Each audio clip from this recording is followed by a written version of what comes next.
Hey, everybody.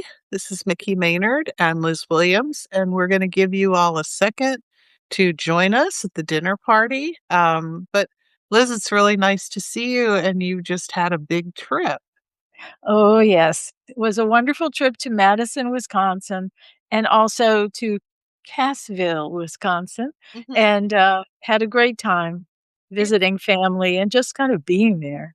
yeah, we're going to talk a little bit more about that later on in our broadcast. So I am checking in from Ann Arbor, and yesterday was my birthday, as readers of Culinary Woman know. So I actually spent Tuesday, as I told people, counting absentee ballots here in Ann Arbor. And we were at the election center from 1 o'clock in the afternoon to almost 2 o'clock in the morning overnight because people here in Michigan vote absentee very actively and they do early voting very actively. And I was super impressed with how the process went. Did everything go really smoothly? I believe it did. It's a primary election. It's the August primary, so you don't have the turnout that you have for the November general election. Right, right. I was very impressed with all the security that went around the ballots and all the checks and balances that we observed as poll workers. And we got a nice thank you note today from the Secretary of State for Michigan. So Oh, I that's feel like nice. I did my civic duty. So Yeah, yeah. So in tonight's dinner party, I'll just fill everybody in as you're joining. It's us tonight, but we have some wonderful special guests lined up for the coming weeks, and we're very excited about having more people at our dinner table. But tonight it's Liz and I, and we're going to kick things off by talking about summer bounty. Then we're going to talk about Emeril Lagasse, who both of us know and who's enjoying a revival, and I couldn't be happier for him. And then Liz is going to wind up by telling us about her trip to Wisconsin, and she's a charming, charming tip of the tongue podcast episode featuring her granddaughters. So after you finish watching our broadcast, I hope that you'll go and listen to Tip of the Tongue. It's one of the cutest things I've ever heard. So we are in the peak farmers market season up here in Michigan. It has been glorious this summer. Now, I have to say that leading into it, the strawberry season was pretty short. The cherry season was pretty short because we had a long cold spring and then a spike in temperatures, and that's very hard on fruit. But now we're getting into the thick of the summer, and I'm going to just show you a little cornucopia of what I'm eating and the kinds of things I can find at my farmer's market and also what I'm growing. So in the front, I grew these. They're shishito peppers. I'm very proud of myself. And then these are Asian eggplants, and you don't have to salt them or drain them or anything like that. You can just slice them up. I put a soy glaze on them, and I've had the recipe in Red Beans and Advice for our paid subscribers. So paid subscribers have access to my recipe for soy glazed eggplant. This is a peach. Look at the size of this peach. I think we're in the thick of the peach season, but it's almost over. I can tell because these are so soft. You buy them and sometimes they're hard as rocks and you put them in a paper bag and they soften up. Well, these soften up really, really fast. We have the early apples. These are Paula Reds. I don't know if folks out there have favorites among their apples. This is the early one that we get. And so you can get a head start on your applesauce and probably a little early for apple pie. But if you like apples, it's really great. And I think the warmth that we've experienced this summer has hastened the ripening of the apples. And then finally, it is peak tomato season, and our farmers markets are awash with tomatoes of all varieties. Everybody who is growing cherry tomatoes is getting tons of cherry tomatoes. Now, I have a vegetable garden, and I was looking forward to harvesting my beefsteak tomatoes as well as my cherry tomatoes, the grape tomatoes. And I went out to the garden, took a couple pictures and said, "Oh, look, I'm going to have tomatoes." And then I went back and they were all gone. Oh, no. We Was have it we think have it's birds or something we else? have chipmunks, squirrels, deer, bunnies, birds, um, 2 groundhogs. My brother thinks it's the groundhogs. I didn't think they could climb, but I guess they can. So Uh-huh. this time, my person who helps me with my garden has spread straw around everything. And then we've got a little door we can put on. Got one of those raised beds, and it's 3 sides, and you walk into Mhm. it. And we're going to close the door. And I mean, they can crawl over it, but I'm keeping my fingers crossed that the next crop of tomatoes is going to actually ripen for me, and if they don't, I'll buy them at the farmer's market. And one of the Right. things I always do is I prep and I freeze tomatoes for the winter. And just a couple weeks ago, I ate the last container of tomatoes from 2025. So I've Oh. gotta restock the fridge. Now, do you do any canning or do you preserve tomatoes? What do you do for tomatoes? I do. In fact, what I usually do is wait till almost the end of the farmer's market, and I go to whoever has baskets of tomatoes left over and offer to buy the whole thing for some Mhm. ridiculously small amount of money, Yeah, so that, they don't have to carry it back with them, yeah. especially when it's so overripe Mhm. that it looks like it's not gonna be saleable the next day, and Yeah. so they're usually happy to sell it at all, and Mhm. I'm happy to get huge quantities of tomatoes for not that much money. So, yeah, I do can tomatoes, and I wanted to tell you when you were talking about, the cherry tomatoes and other Mhm. things, Mhm. right before we left and, for Madison, um, I had some grapes left over, Oh, and I okay. thought, "They're not gonna last in the refrigerator for the length of time that we were gone." Mhm. And so I think I told you that I had pickled some figs. Right, we were talking about pickling figs. Yeah. Yes. And so I threw a bunch of the grapes in with the figs, just Wow. all on top so I could get to them, and I made a salad with pickled grapes and, um grape-shaped little tomatoes, and Grape I cut tomato. them all in half, Oh, wow. and then I threw in avocado and mango, Ooh, and it was really good, ooh, that sounds really, really good, and the pickled grapes were just pickled, for, like, almost 3 weeks, and they, were just had enough piquancy to keep it from being insipidly sweet as a salad, and yeah, it was I was really pleased with that, it's but fantastic. they're all the same size. Yeah. Yeah. So I should have mentioned it's sweet corn season too. And one of the things that and in fact, when I drove to lunch today, my birthday lunch, I passed another sweet corn stand. And what happens is the farmers will just pick sweet corn, usually in the morning. And then they have a stand. Sometimes there's a sign of, sometimes they sell sunflowers and other things. And now some of the farmers are still cash boxes. So it's an honor system, and you take up Mhm. the number of ears that you want and leave the cash, but a lot of farmers now have QR codes.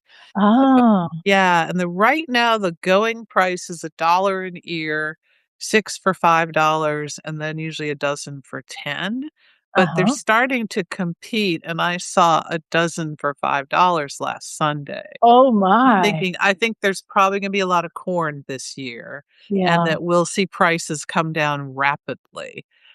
We have a bunch of varieties up here. We have bicolor corn.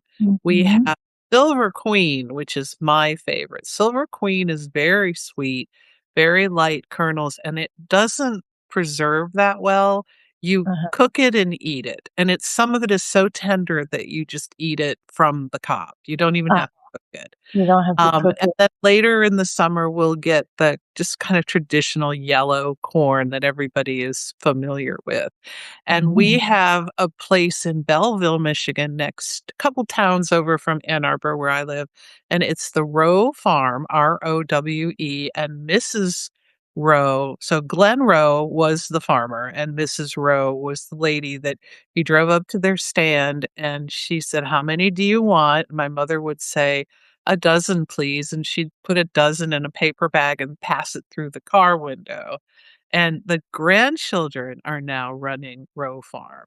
Oh, Actual farm, like a building, like a barn, and corn is still their thing, but they also have tomatoes and they have some melons. Some melons will be in season any second. And uh-huh, you now can go in and use a shopping cart and, all that. But I have really right. warm memories of visiting the Row farm. And then in different parts, so where I am in Ann Arbor, you're no more than 10 minutes to the country. And so if you take the back roads, I drove over to Dexter, Michigan on Sunday, and I must have passed 4 farm stands. Oh, wow. And there's just sweet corn everywhere. So that's one of the fun things about this time of the year in Michigan. Yeah. You have to go to the farmer's market for things like blueberries and strawberries are done, but blueberries, raspberries, blackberries, Uh-huh, pears, that sort of thing.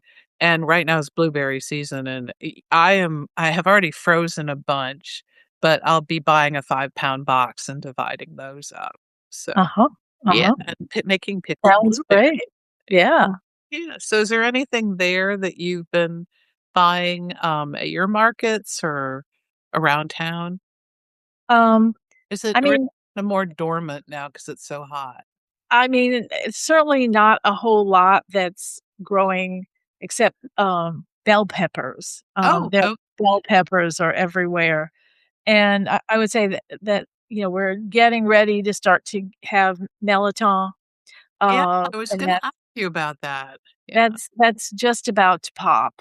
Mhm, Um, and so those are the big ones. I mean, tomatoes, we ended tomatoes mhm. at the end Your of well, 'cause June. yours come in so much earlier. Oh, so much earlier. So Yeah. tell what people what it's Melatonin? How do you? Because I call it Merlaton, but is it Well, that's probably the way you pronounce it if you look at the word, but we all call it Melitone. And, Melatonin? uh, Okay, and, it's, same thing as chayote. capacity. So anybody who knows chayote in,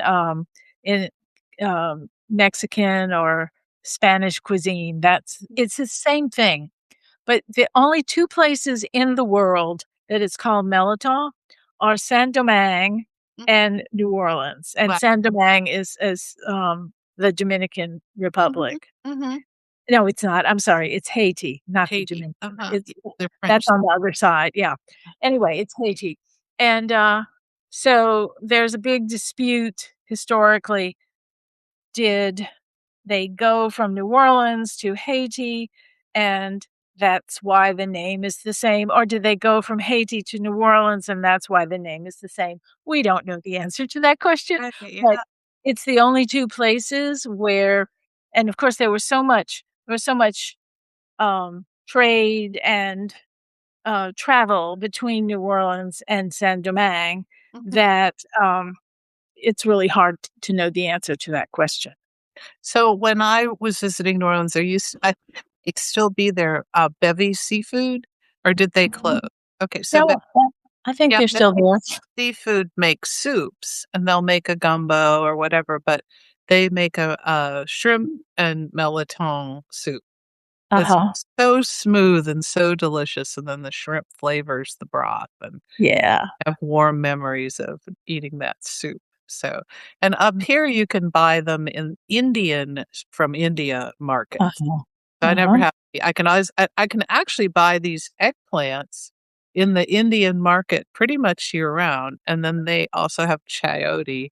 So if I Uh-huh. feel like stuffing it or whatever, I can get it. You can get it. Yeah. Yeah, Yeah. yeah. So we both were touched this week because Emerald Lagasse, who a lot of people will know of, is making a comeback. Although he would probably say, I've Right. always been here.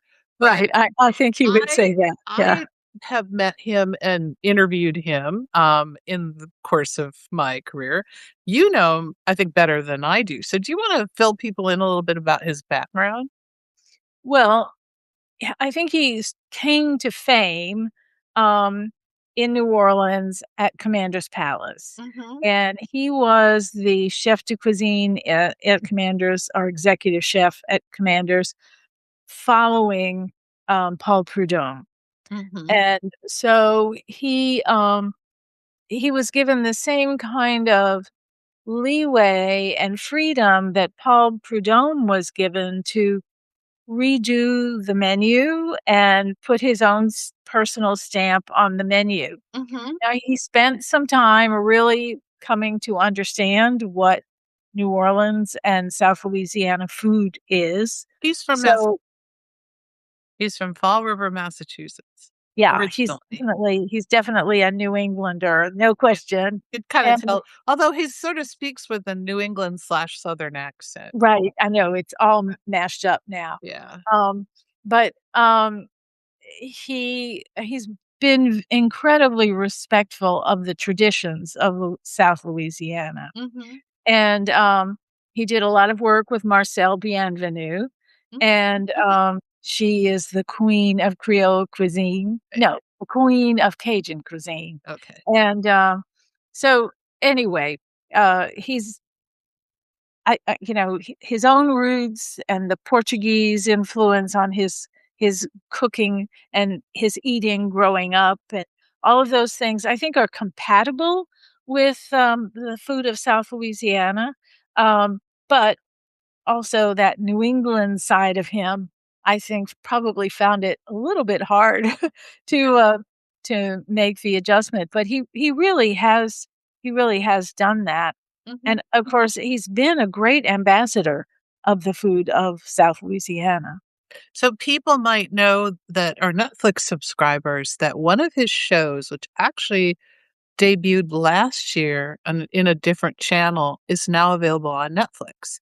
And he apparently is saying that all these people are discovering him or rediscovering him on Netflix, which I think is just so wonderful that young people or people who didn't have the Food Network are now seeing Emerald. But I want to talk a little bit about him on the Food Network. So, Uh-huh. when Food Network, I think, came about in the 90s, and there had been another network ahead of it, but then here came the Food Network. And he and Sarah Moulton were the two big stars of the Food Network. And Mhm. he was saying in an interview, I think he was, being interviewed maybe by Ian McNulty from the Times-Picayune/Advocate, and saying the way BAM, his famous trademark, BAM, came about was that they were filming 8 shows a day, and s 8 segments or 8 shows, and then they'd post in the coming weeks on the Food Network, and that he just came up with it to wake up the crew.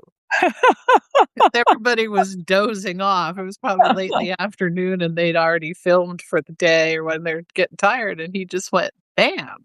And all of a sudden, that became his trademark, and Yeah. he did a whole line of spices, and I owned some emerald cookware for All-Clad that Uh-huh. used the cool thing about that was he did this cookery line, cookware line for All-Clad, and then they showed up at Home Goods, and they're All-Clad quality pots and pans, but they were available at a Home Goods price. Uh-huh. So I got a few pieces at Home Goods, and then my mother for Christmas gave me a set of Emerald cookware, and so I cooked from that for years, and Uh-huh.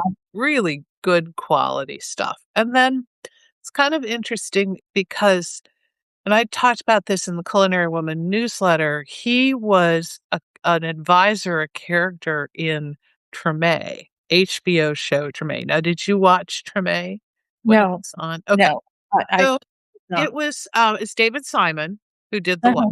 and a lot of the same actors from The Wire were in it, and Right, there was right. a young chef character, a young actress, and she had a small restaurant that opened she had worked out before Katrina and then reopened her restaurant after Katrina, and then an investor came to her and said, "I'm gonna put up the money for you to have a bigger restaurant." And Emerald was in the show, and the idea of the segment was that she was going to go to Emerald and complain about all the things that this private equity guy wanted her to do in the restaurant. And he basically said, you have to make a decision. If you're going to go big, you should go big. And he certainly followed his own advice about Yeah, yeah. so, Oh, there was a point, I don't know if you ever saw his television show where he was a chef, like, he played a chef, yeah. and he was it was like it's gonna be like a 30-minute, show once a week, which did not make it, Mhm, but mhm. found that to be I think really. I now remember that. I should look that up and link to it in the show notes Yeah. for this Yeah, segment. it was an interesting, like, stretch, for him, and, I always thought, "Well, he gave it a shot," and, Mhm. good for him just to give it a try, and he not too long ago, maybe 3 years ago or 4 years ago, um he used the kitchen at the Southern Food and Beverage Museum for Emerald Cooks, Mhm, and, mhm. he filmed a whole season there, and Wow. so we saw him all the All the time. time, 'cause he was just there, How you and, doing, Liz? Yeah. he every and this I'm speaking to his generosity. We did not require this in the contract or the rental contract or anything like that. He did all this B-roll of the museum, and he showed the B-roll in between segments and in the front end of the show and the back end of the show, and then he said, "Come to my kitchen in the Southern Food and Beverage Museum," every single episode, and that was such a sweet and generous thing for him to do, and I'll just never forget that he Well, did that. the way I ended up meeting him, because you've known him far longer than I have, but I ended up talking to him for story in Forbes magazine about his program where they teach young people to grow and to cook, his Mhm. schools program. And he's very, very proud of that program. And I think he feels very strongly about nurturing young people and getting them interested, not in just eating, but in knowing where the food actually comes from. Comes from, yeah, yeah. Now tell me how is he viewed around New Orleans? Do people love him? I mean, is he what do people think of him there?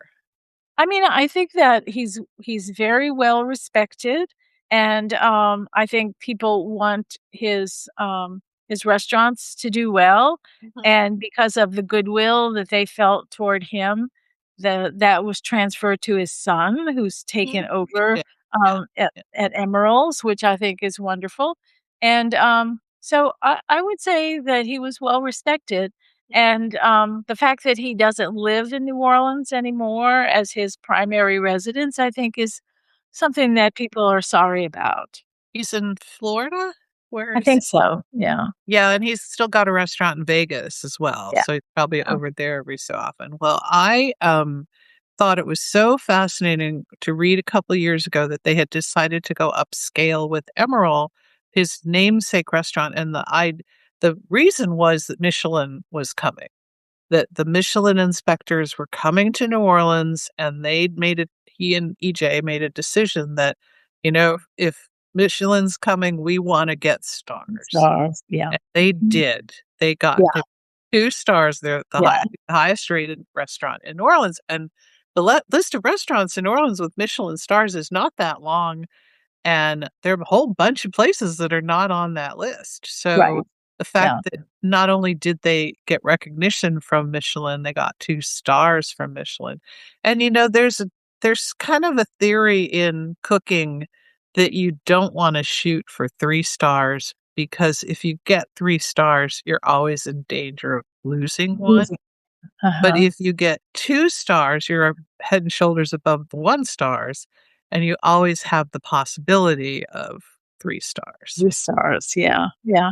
That's Okay. kind of the same thing similar to what they say about the James Beard Awards. Mhm, mhm, People say, "I'd rather be nominated and make it to the top 3 nominees every year because I'm mentioned again, and, mhm. once you win, you're just out of the running, and so you don't get mentioned anymore. I know someone who was a finalist 9 times and then finally got their award.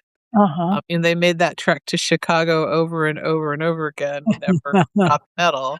And I know Yeah. someone else here in Ann Arbor who has been nominated multiple times for the beer Uh-huh. award. But, Yeah. people can just put it in their description of the restaurant that we were nominated for a James Beard Award, and that will Mhm. draw a certain type of Yeah, customer. I think so. Yeah. Yeah. So speaking of cooking, I was Yes. so excited to hear your podcast episode where you talked to your granddaughters. So Yeah. tell us about you were in Wisconsin and one of your sons lives in Wisconsin.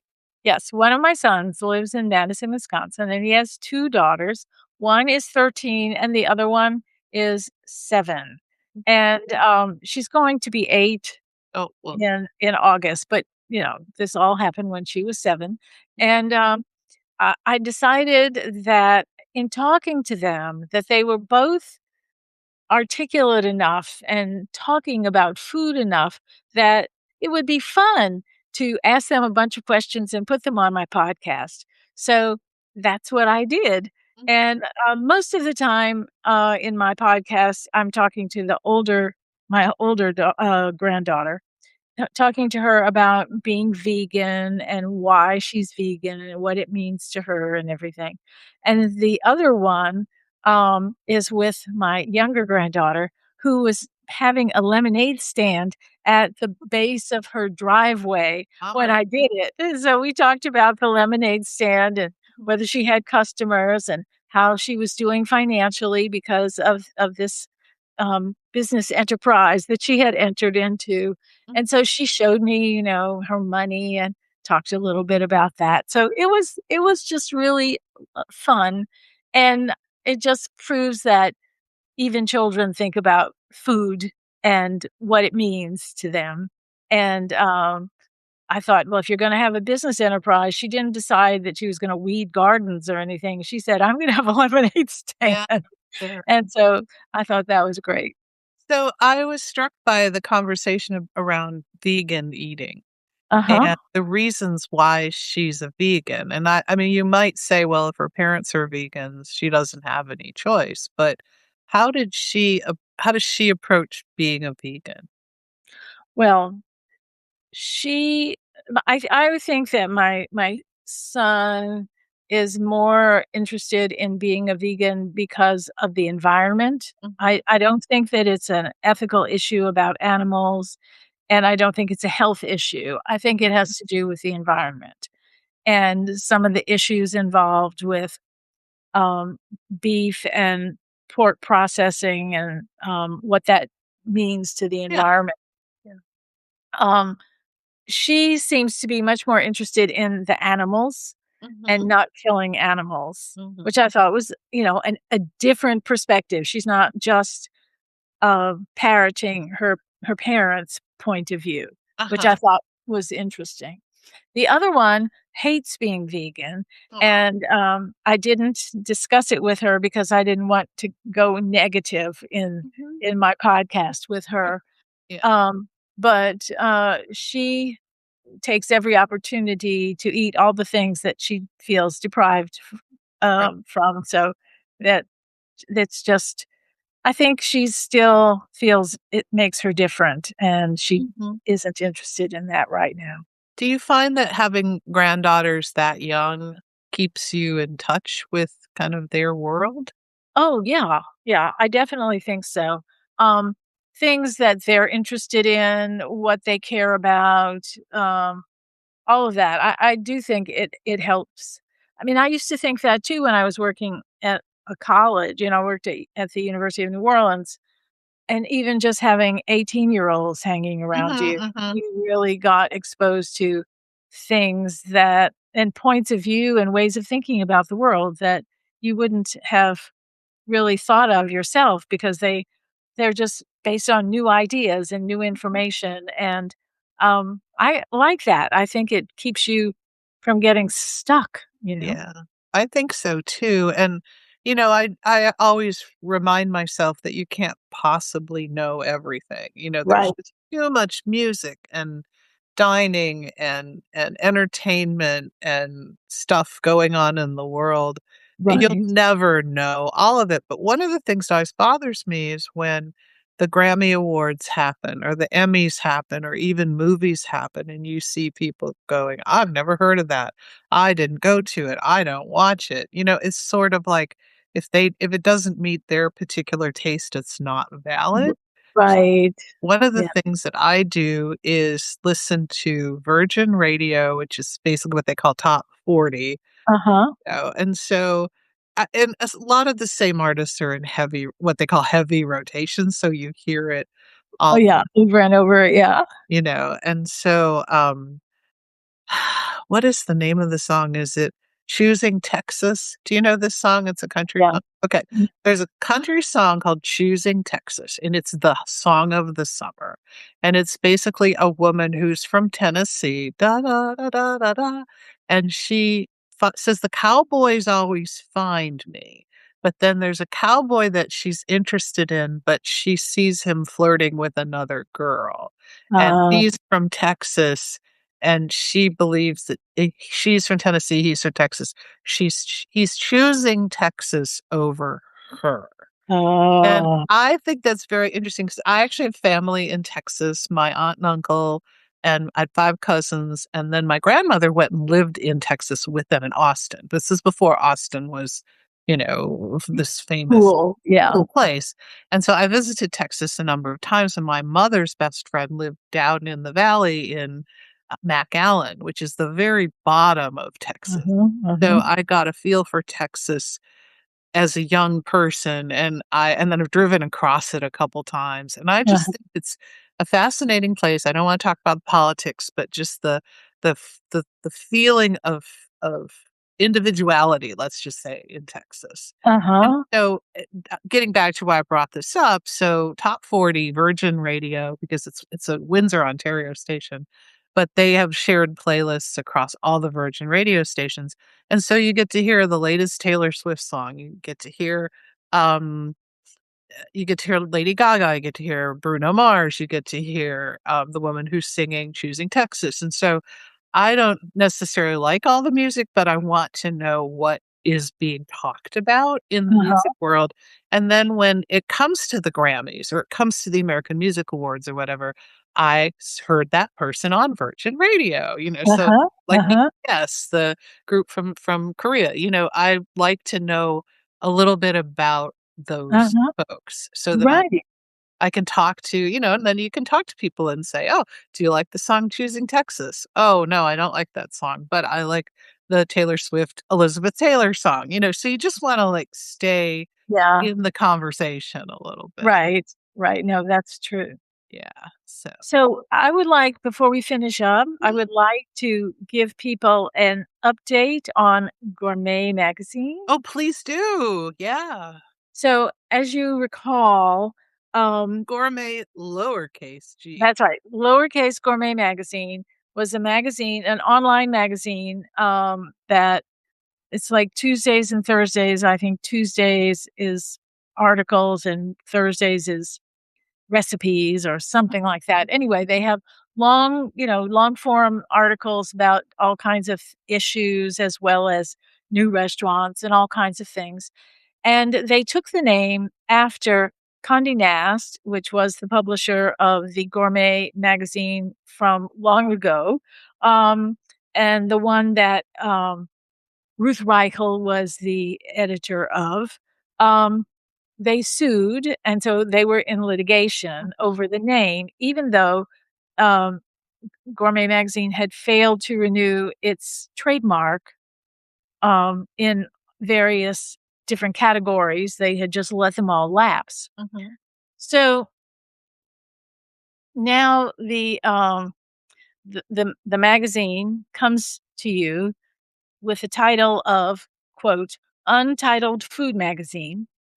And, so I thought, well, that means something is up because they wouldn't have taken gourmet away. So I investigated a little bit, and it turns out that they have entered into a settlement that is an undisclosed agreement, and, so we don't know what it is, and there will be a new title shortly. Ah, maybe they should just call it Untitled Food Untitled. It kind of Right. like a Untitled Food cool Magazine. name. Yeah, there used to be a restaurant in Boston called No Name. It was a seafood restaurant. That's what they called it. So, Yeah. maybe they just go with Untitled. So does it sound like there was a private settlement? Yes, Yeah. yes, A yes, little and money has changed hands or what. yes, yes, yes, yes. Yeah.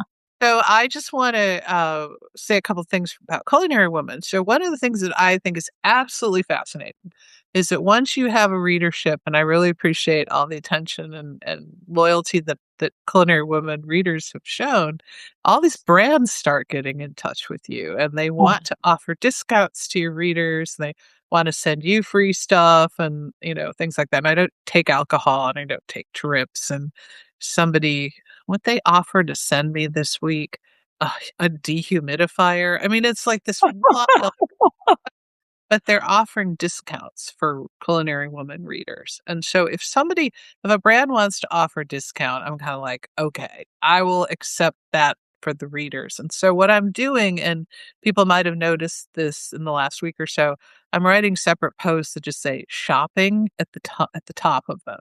And if you don't want to read about it, if you don't want any codes or discount codes or anything, don't read it. I right, can say don't read it, but if you are interested in checking out some new merchandise, and getting some percentage off, then it'll be in those codes. And I'm just passing them along. I'm not getting any money from anybody. I mean, um, one of the brands said that they gave me $50 off a pair of earrings, and they said, "Our best influencers," in quotation marks, "are our customers." And then I went and looked at the website, and, it get me, like, half of an earring, so but I just wanna say that I've it's fun that the brands think that readers are valuable enough to offer you all discounts, and, again, I just wanna make it clear that you're never, ever obligated to buy anything from any of these folks, but I am passing along the information in case you are interested. And I do kind of enjoy a site called Shop My, which allows you to set up your own little store. And My Shop is all kitchen related things. And a lot of the things that are in there are things that I own. So I can vouch for them. But there's a lot of talk about influencers and are they ruining journalism? And in fact, Arizona State University, where I taught, has just introduced a major in influencer journalism. Oh, wow. Really concerns me. But I kind of feel like if they are offering you something off the price, then please take a look Take and advantage. whether it's something you would want to buy. I would never push you in that direction. But on the other hand, it's nice. It's nice to get the recognition from these brands that our audience is meaningful. So I take Right. that as a compliment. So, but really the only thing I want you to buy are Liz's books and my books. Right. So on that note, I just want to make a a point about our upcoming guests. We will be having some wonderful authors over the next couple of months. Anna Ansari, who wrote Silk Roads, will be joining us. Is that August 27th, I think? I think Uh, so, yeah. Yeah, Mhm. so Anna will be joining us from London. So she's going to get up in the middle of the night to join us. And then Joanne Chang, the Boston owner of Flower Bakery and Cafe, has a new book coming out this fall about cookies, and she is going to be joining us when her book comes out. And we are always interested in authors joining us. We love authors. Or chefs. So if there's anybody that you all would like to see on the show, let us know either by email, or just reach out to one of us individually, and we'll look into booking them. Yeah, Great. Well, have a good week and everybody, and I hope the weather is good for all of us. I hope so too, and I really hope that everybody is, in the mood to cook as we go into August, and don't forget, salads don't heat up the kitchen. There you go. Yeah, eat your fruits, eat your veggies, be careful with your salads, don't buy the bagged ones, but Right. if you're buying from a farm, you should be just fine. Yeah. So, Yeah. great. Well, good night from Ann Arbor. And good night from New Orleans. All right, take care, everybody. Bye-bye. Bye-bye.